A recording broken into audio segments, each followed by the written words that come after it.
శుభాకాంక్షలు తెలియజేస్తాము. ఆనాడు పరిశ్రమలలో పనిచేసే కార్మికులు 16 గంటలు 18 గంటల పని గంటలతో కనీసం పిల్లల ముఖం చూసేటువంటి ఆస్కారం లేకుండా పిల్లలు లేవకముందే కంపెనీలు పోవాలి, పిల్లలు పడుకున్న తర్వాత కార్మికులు ఇళ్ళకు రావాలి. ఆ కంపెనీలలో పనిచేసేటువంటి కార్మికులు కూడా లైట్ లేక కనీసం గాలి లేక కుహారాలు చీకటి కుహారాలు పనిచేసే వాతావరణం ఉండే. ప్రజానీకానికి సంపద సృష్టిస్తున్నప్పటికీ ఆ సంపద సృష్టించే కార్మికులు మాత్రం చీకటి బతుకులు బతికేటువంటి కాలంలో మొట్టమొదటగా కార్మిక వర్గం పని గంటలు తగ్గించాలి, కార్మికులకు స్వేచ్ఛా వాతావరణంలో పనిచేసే భాగ్యం కలిగించాలని చెప్పి ఉద్యమం చేస్తే చికాగోలో తూటాలు పేలి కార్మికులు బలిదానం పొంది ప్రపంచ కార్మిక లోకానికి స్వేచ్ఛను అందించిన రోజు ఈరోజు. ఇవాళ ప్రపంచవ్యాప్తంగా కార్మిక సంఘాలు, కార్మిక ఉద్యమాలు లేదా ఉద్యోగ సంఘాలు ఉన్నప్పటికీ కూడా ఇవాళ కూడా అనేక రంగాల్లో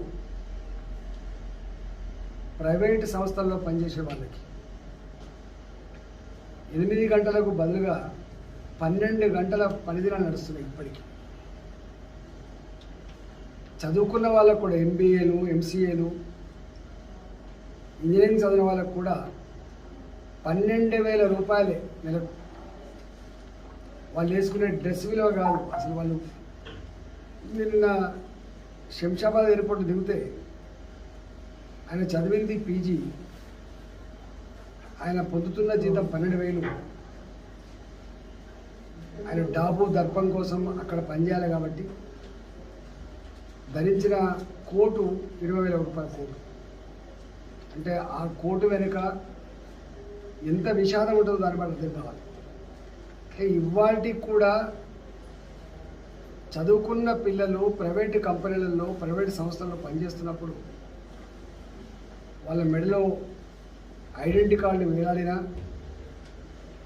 వాళ్లకు బ్రహ్మాండమైన డ్రెస్ కోడ్ ఉన్నప్పటికీ కూడా జీవితాలు మాత్రం చాలా దుర్భరంగా ఉంటుంది. హైదరాబాద్ లాంటి నగరంలో కుటుంబాలు దేవుడెరుగు.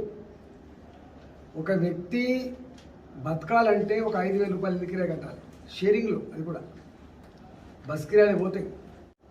అంటే పెళ్లి చేసుకుంటే కుటుంబాన్ని కూడా పోషించేటువంటి పరిస్థితి లేదు వాళ్ళ యువతకి. ఇంకంత దుర్భరమైనటువంటి జీవితాలు ఇవాళకి కూడా ప్రైవేట్ సెక్టార్లో రండి. గవర్నమెంట్ ఎంప్లాయ్మెంట్ 3% కూడా లేదు. ఈ ప్రైవేట్ సెక్టార్లో ఉన్నటువంటి ఎంప్లాయ్మెంట్లో 97% ఇవాళ ఎక్కువ సంఖ్యలో శ్రమ దోపిడీకి గురవుతున్నారు. కనీసం కుటుంబాల్ని పోషించుకునేటువంటి స్థాయిలు లేరు. కనిపించిన అమ్మా నాన్నకైనా వైద్యపరమైన సమస్య వస్తే నయం చేసుకునే పరిస్థితి లేదు. కుటుంబ సభ్యులకు కూడా ఏమైనా ఆరోగ్యపరమైన సమస్య వస్తే తీర్చుకునే పరిస్థితి లేదు. పుట్టిన పిల్లలకి మంచి చదువు చదివించేటువంటి వాతావరణం లేదు. నేను ఈ సందర్భంగా, ఈ మేడే సందర్భంగా ఆనాడేమో కార్మిక వర్గం పేరిట నడిచింది. కార్మికులైనా, వైట్ కాలర్ ప్రైవేట్ ఎంప్లాయీస్ అయినా కూడా శ్రమదోపిడికి గురవుతున్నటువంటి ఈ రోజులలో కనీసం మినిమం వేజెస్ యాక్ట్ ఇవాళ మనీ వాల్యూ డివాల్వ్ అయ్యి ఇవాళ స్టాండ్ ఆఫ్ లివింగ్ పెరిగిన ఈ సందర్భంలో అస్తవ్యస్తమైన జీవితాలు గడుపుతున్నటువంటి వాళ్ళందరికీ కూడా ఈ సందర్భంగా మినిమం వేజెస్ యాక్ట్ అమలు చేయాలని, కనీస వేతనం చెల్లించాలని చెప్పి నేను డిమాండ్ చేస్తున్నాం. రెండవ సమస్య రైతుల సమస్య. నిన్న కాక మొన్న ఈ దేశంలోనే ప్రాజెక్టులు కట్టబడి పంట పొలాలకు నీళ్ళు అందిస్తుందని చెప్పి అందరూ మాట్లాడుతున్నారు. దాసరి గారు తన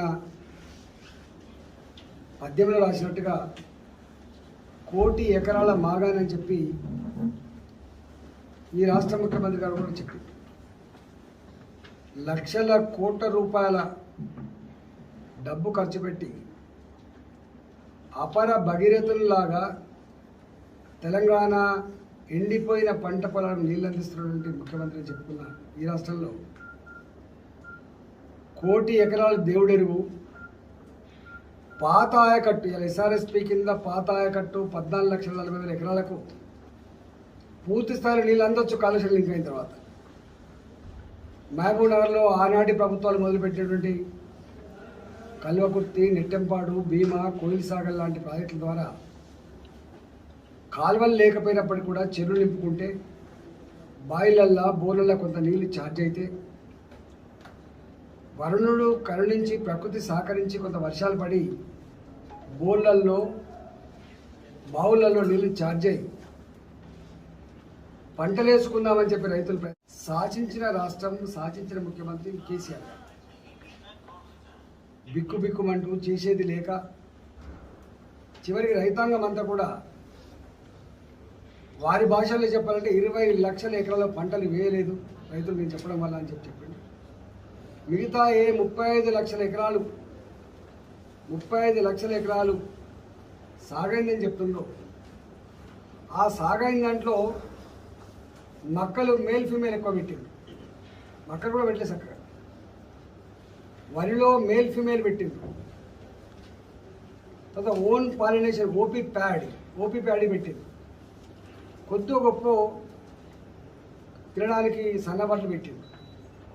ఇంకా కొద్దో గొప్ప దొడ్డు వడ్డీ పెట్టింది.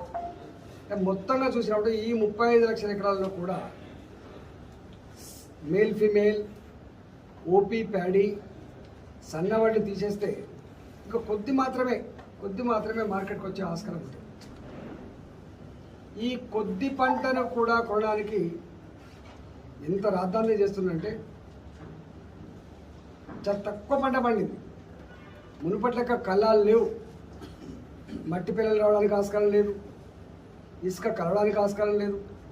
డైరెక్ట్గా పొలం నుంచి వెళ్ళి మిషన్ ద్వారా కట్ అయి డైరెక్ట్గా ఐకేపీ సెంటర్లో పోసుకొని ఐకేపీ సెంటర్లలో మంచిగా ఎండబెట్టుకొని వాళ్ళకు ఎంత మాయిచర్ కావాలో అంత మాయిచర్ వచ్చినాకనే అది కాంట పెట్టుకునే సాంప్రదాయం లేదు.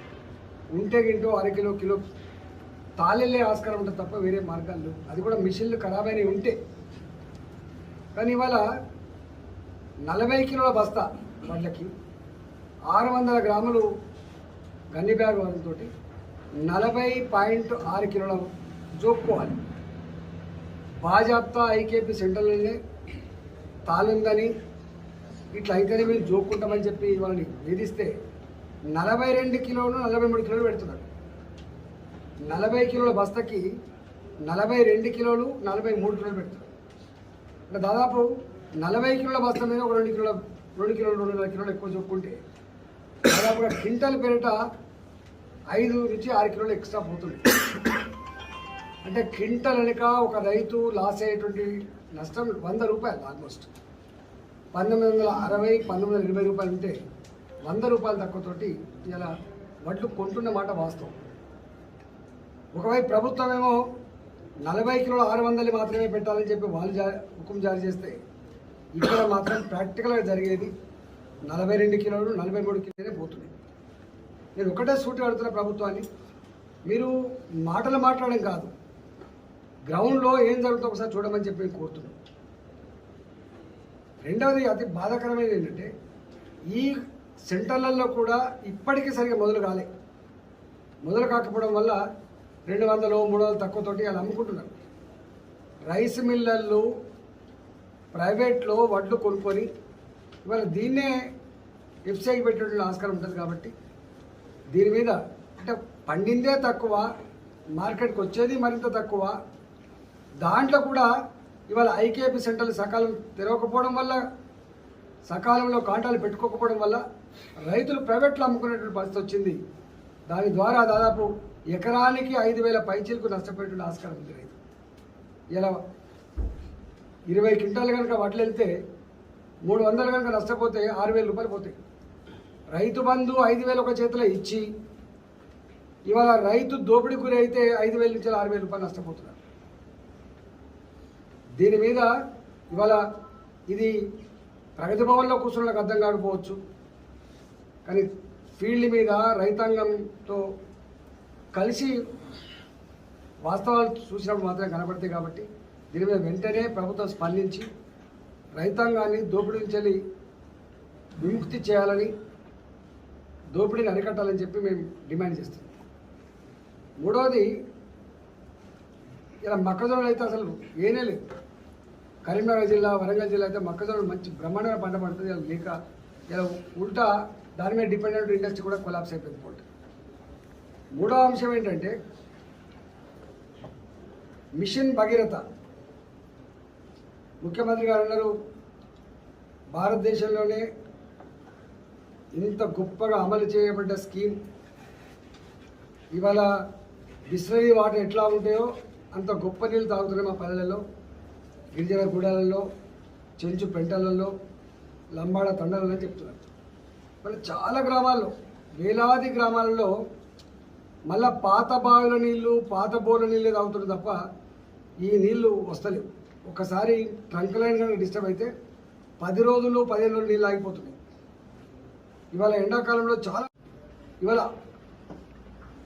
మైదాన ప్రాంతాల్లో ఉన్నటువంటి పెద్ద పెద్ద గ్రామాలకు కూడా నీళ్ళు లేక ఇబ్బంది పడుతున్నారు. ఇవాళ మిషన్ భగీరథ 40,000 కోట్ల రూపాయలు పెట్టి గ్రామానికి మొత్తం భూమి చుట్టూ ఎంత ఉంటుందో గంటకంటే ఎక్కువ పైప్ లైన్ వేసామని చెప్పేటువంటి ఈ రాష్ట్రంలో ఈ ఎండాకాలంలో దాని యొక్క అసలు ఎంత నీళ్ళు అందించగలదో, దాంతో ఎంత తృప్తి పడుతుందో ఇవాళ అర్థమైంది.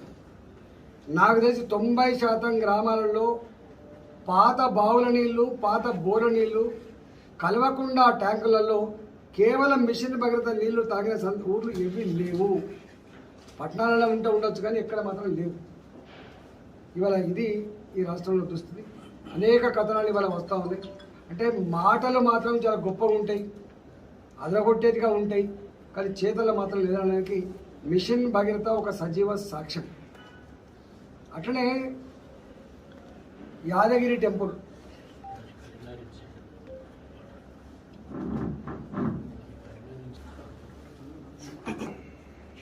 యాదగిరి గుట్ట పురాతనమైన దేవాలయం. అది తెలంగాణలో ఉన్నటువంటి పురాతనమైన దేవాలయాలు అదొకటి. అది పెద్ద దేవాలయం, హైదరాబాద్ పక్కనే ఉంటుంది. కాబట్టి ప్రజలు ప్రతి హాలిడే రోజు లక్షలాదిగా వచ్చి మొక్కులు చెల్లించుకునేటువంటి ఆస్కారం. తిరుపతి తిరుమల దేవస్థానం తలదండే పద్ధతిలో మీకు కడుతున్నామని చెప్పి సంతోషం. కానీ దాని వెనుక ఎంత విషాదం ఉందో, వందల సంవత్సరాలుగా అక్కడ బతికేటువంటి ప్రజల జీవన వ్యవస్థ అంతా కూడా చిత్రం చేశారు. ఇబ్బడి ముబ్బడిగా షాపులు కూలగొట్టిండ్రు, ఇబ్బడి ముబ్బడిగా ఇల్లు కూలగొట్టిండ్రు, అనేక రకాల ఆంక్షలు పెట్టిండ్రు. స్థానిక ప్రజానికం ఆ గుడిని అల్లుకొని జీవనం కొనసాగించే వాళ్ళు ఎవరైతే ఉన్నారో ఇవాళ అక్కడ ఉపాధి లేక అన్నమో రామచంద్ర అని చెప్పి అలా బిక్కుబిక్కుమనే పరిస్థితి వచ్చింది. ఆ పైన ఉన్న షాపులన్నీ కూలగొట్టిండ్రు. షాపులు కూలగొట్టినప్పటికి కూడా మీ షాపులు మళ్ళీ మీకు కట్టి ఇవ్వాలంటే కిరాయి కట్టాలని చెప్పి కిరాయి వసూలు చేశారు. షాపులు కూలగొట్టబడి షాపులు లేకపోయినప్పటికీ మంత్లీ కిరాయి తీసుకున్నారు. రెండవది, ఇవాళ జిఎస్టీ పేరిట మళ్ళీ ఇవాళ డబ్బుల కోసం వాళ్ళు పంపించారు. 3 కోట్ల రూపాయలు జిఎస్టీ కట్టాలని చెప్పి పంపించారు. 50 లక్షల రూపాయలు నేను కట్టినట్టుగా. స్థానికంగా ఉండేటువంటి ఆటోలు నడకాలని డొక్కలనే ఆటోలు అనేవి కూడా కొండ మీదకి అలౌ చేయకుండా నిషేధం పెట్టింది. మూడవది, అదే కొండ మీద కార్లు కనుక పార్కింగ్ చేయాలనుకుంటే గంట కోసం 500 రూపాయలు. గంట కనుక నువ్వు అక్కడ పార్కింగ్ చేస్తే 500 రూపాయలు పార్కింగ్ ఛార్జెస్. మళ్ళీ వెయిటింగ్ కనుక చేస్తే గంటకు ఇంకో 100 రూపాయలు చొప్పున, అంటే ఒక 5 గంటల కనుక ఎక్స్ట్రా ఉంటే 1000 రూపాయలు చెల్లించుకొని రావాలి. దేవుని దగ్గర వ్యాపారం చేసే సిద్ధాంతం ఎక్కడ ఉందా అండి? నాకు తెలిసి దేవుని పేరిట వ్యాపారం చేసింది ఎక్కడ లేదు ఈ ప్రపంచంలో. ఇవాళ యాదగిరి గుట్టలో మొదలుపెట్టింది. షాపులు లేకపోయినా కిరాలు వసూలు చేస్తున్నారు, ఆటోలు పోనిస్తలేరు, చివరికి ప్రెస్ వాళ్ళు కూడా పోనిస్తలేరు. మరి ప్రెస్ వాళ్ళు దొంగల వాళ్ళని లేని దాన్ని ఉన్నట్టు రాస్తారా, ఉన్నదాన్ని లేనట్టు రాస్తారా అర్థం కాదు. మొట్టమొదటిసారిగా ప్రెస్ను నిషేధించింది కూడా యాదగిరి గుట్టలో. 100 ఎకరాల భూముల్ని ఇవాళ దీని పేరిట ఈ టెంపుల్ వస్తుందని చెప్పి హైక్ చేసి ఆ స్థానికంగా ఉన్నటువంటి భూములే కాకుండా చుట్టుపక్కల గ్రామాల రైతాంగం భూములు కూడా గుంజుకొని రియల్ ఎస్టేట్ వ్యాపారులు కోట్లాది రూపాయలు పడగెత్తేటువంటి పరిస్థితికి అలా దాపరించింది యాదగిరి గుట్టలో. చివరికి ఎంత ధైర్యం అంటే ఆ పోయిన భక్తులకి టాయిలెట్ సౌకర్యాలు లేవని చెప్పి లొల్లి పెడుతున్నారు, తాగే నీళ్ళ సౌకర్యం లేదని చెప్పి లొల్లి పెడుతున్నారు, నిలవడానికి నీడ లేదని లొల్లి పెట్టే పరిస్థితి వచ్చింది. ఒక్క మాటలో చెప్పాలంటే కనీస సౌకర్యాలను విస్మరించిండ్రు. ఇవన్నీ లేకుండా ఎట్లా ఓపెన్ చేస్తున్నారని చెప్పి ఇలా లొల్లిపెట్టే పరిస్థితి. చివరికి ఏమైంది, ఇలా గుడికి భక్తుల సంఖ్య తగ్గిపోయే పరిస్థితి వచ్చింది. ఆరంభం తప్ప ఆర్భాటం తప్ప అక్కడ పెద్ద లేదని చెప్పే పరిస్థితి వచ్చింది. ఇలా యాదగిరి గుట్ట పరిస్థితి ఇట్లా అంటే ఇలా ప్రభుత్వం ముఖ్యమంత్రి గారు ప్రగతి భవన్లో కూర్చొని చాలా గొప్పగా ఉంది నా పరిపాలన అని చెప్పి పరనింద గురిగింజ తన కింద ఉన్నటువంటి అర్థాన్ని ఎరిగినట్టుగా తన కింద ఏం జరుగుతుందో తెలియదు కానీ ఇతర రాష్ట్రాలను ఇతర ప్రభుత్వాలను విమర్శించినటువంటి నీచమైన స్థాయికి ఒడిగట్టింది. నేను ఒకటే కోరుతున్నా ముఖ్యమంత్రి గారిని, మీరు భూమి మీద నడవండి, క్షేత్రంలో ఏం జరుగుతుందో తెలుసుకునే ప్రయత్నం చేయండి తప్ప మీరు ఇట్లా బుకాయించి ప్రయత్నం చేస్తే ప్రజలందరూ కూడా ఇవాళ మీ మాటలకి మీ చేతలకి పొంతన లేదని మీ మీద పూర్తి విశ్వాసం సన్నగిల్లి ఇక తప్పదు మీరు ఉన్న రోజులకి ఇట్టే ఉంటుంది. ఈ ప్రభుత్వాన్ని అంతమందిస్తే తప్ప, ఈ ప్రభుత్వాన్ని బొందబెడితే తప్ప, ఈ పార్టీని ఓడగొడితే తప్ప మన సమస్యలు పరిష్కారం కావాలనే స్థాయికి వచ్చింది. కాబట్టి ఈ 4 డిమాండ్ల మీద కాకుండా ఇలా ఆర్టీసీ ఉంది, ఎక్స్ప్రెస్ బస్సులు అన్నీ పోతున్నాయి. నేను ఎండి గారికి ఫోన్ చేసిన, ఏమయ్యా ఎండి గారు, ఆర్టీసీని కేవలం ఇది ప్రైవేట్ సంస్థ కాదు, ఇది నిజాం కాలం నుంచి వచ్చినటువంటి సంస్థ, ప్రజలకు సేవలు అందించే సంస్థ, ఇది సర్వీస్ ఓరియంటెడ్ సంస్థ, దీనికి అవసరమైతే ప్రజల క్షేమం కోసం 2,000 కోట్లు 3,000 కోట్లు ముఖ్యమంత్రి గారు స్వయంగా ఇస్తా అని చెప్పింది కాబట్టి ఇప్పటికే ఆర్టీసీలో ఉన్న కార్మిక వర్గం తన మొత్తం శ్రమనంతా కూడా దారవోసి దాన్ని కాపాడుకునే ప్రయత్నం చేస్తున్నాయి.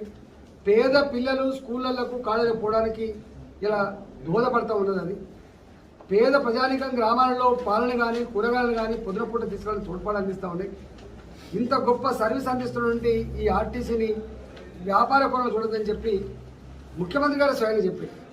కానీ మళ్ళీ ఇవాళ వాళ్ళకు డబ్బులు ఇవ్వకపోవడం వల్ల పార్సల్స్ లాంటిది కూడా పెట్టి అనేక రకాల సంస్కరణలు చేపట్టినప్పటికి కూడా ఆర్టీసీ నష్టపోతుందని చెప్పి ఇలా మొత్తం మెల్లమెల్లగా ఆర్టీసీ ఆనాడు ఏదైతే పంతం పూలిండో ముఖ్యమంత్రి గారు ఆర్టీసీని బ్రహ్మదేవుడు కూడా కాపాడలేడు, దీన్ని మూసేస్తాం అని చెప్పిండో ఇవాళ ఆ దిశగా అడుగులు పడుతున్నట్టుగా మనకు కనపడతా ఉంది. ఆనాడు ప్రజలందరూ కూడా కన్నెర చేస్తున్నారు, ప్రజలందరూ కూడా నా మోసమైంది అర్థమవుతుంది, ఆర్టీసీ క్లోజ్ చేస్తారని అని చెప్పి 2,000 కోట్లు ఇస్తున్నా ఆర్టీసీ కాపాడుకుంటా మంచిగా చేసుకుంటా మళ్ళీ దేశంలోనే గొప్ప ట్రాన్స్పోర్ట్ వ్యవస్థకు తీర్చిద్దా అని చెప్పిన ముఖ్యమంత్రి సంవత్సరం గడవక ముందే ఇవాళ ఛార్జీలు పెంచినప్పటికి కూడా ఇవాళ మళ్ళీ ఆర్టీసీ మూతలో భాగంగా ఒక్క హుజరాబాద్ కాదు మొత్తం తెలంగాణ వ్యాప్తంగా అనేక డిపోలలో బస్సులను తక్కువ చేసుకొని ఉన్న బస్సులో నడుపుకొని మెల్లమెల్లగా ఈ ఆర్టీసీని కనుమరుగు చేసేటువంటి కుట్ర జరుగుతూ ఉంది. ముఖ్యమంత్రి గారు ఇది కనుక జరిగితే తప్పకుండా ప్రజాగ్రహానికి గురికాక తప్పదని చెప్పి హెచ్చరిస్తా ఉన్నా. నేను మొన్ననే ఎంపీ గారితో మాట్లాడినా, మా హుజరాబాద్ డిపో కానీ మా జిల్లాలో కానీ బస్సులు తక్కువ చేసి ఇబ్బంది పడితే మాత్రం తప్పకుండా ప్రజా ఉద్యమాలు నిర్మించాలి ఆస్కారం ఉందని చెప్పి హెచ్చరిస్తాను.